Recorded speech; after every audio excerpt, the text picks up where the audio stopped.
Well, 6:33 and developing right now. Marines are expected to move into Los Angeles protest locations in the next few hours. This morning, they're set to begin taking over security for the National Guard as the protesters enter their second week. This comes amid a new court ruling on whether President Donald Trump broke the law by deploying the National Guard. ABC's Perry Russum breaks it down for us. This morning, the legal back and forth over President Trump's use of the National Guard to enforce immigration raids is escalating.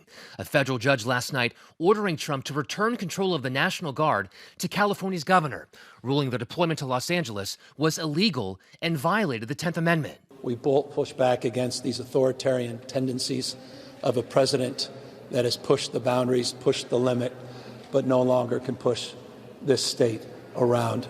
The judge's ruling was set to take effect today, but overnight, an appeals court putting that order on hold and scheduling a hearing on the issue for next Tuesday.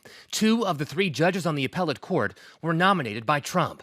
The legal challenge, whether the deployment was justified under Title 10, which allows the president to take control of the National Guard to suppress rebellion or enforce federal law. Last night, an unlawful assembly declared once again in downtown L.A. Protesters gathering near the federal building for a 7th day, demonstrating against the Trump administration's immigration raids and military deployments in the city. Meanwhile, this dramatic scene in Los Angeles, California Senator Alex Padilla forcibly removed during a news conference. The clash erupting moments after Homeland Security Secretary Kristi Noem vowed to, quote, liberate the city from what she called socialist leadership.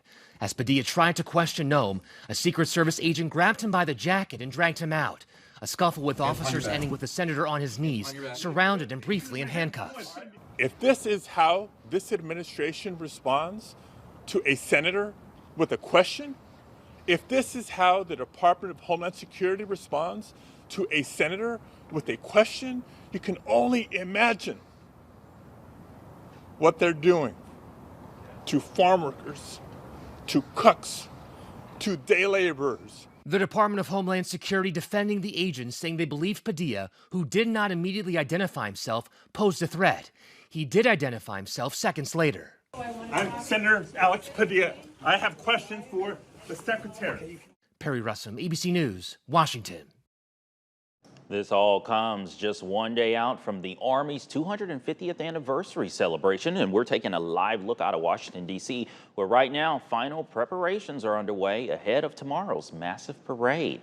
And this morning, fencing, flashing lights, and blocked sidewalks have much of downtown D.C. on lock. Take a look. Tanks, helicopters, and thousands of soldiers are getting ready for the first of its kind event, tomorrow's parade, which falls on President Trump's 79th birthday, will happen against the backdrop of local protests across the country.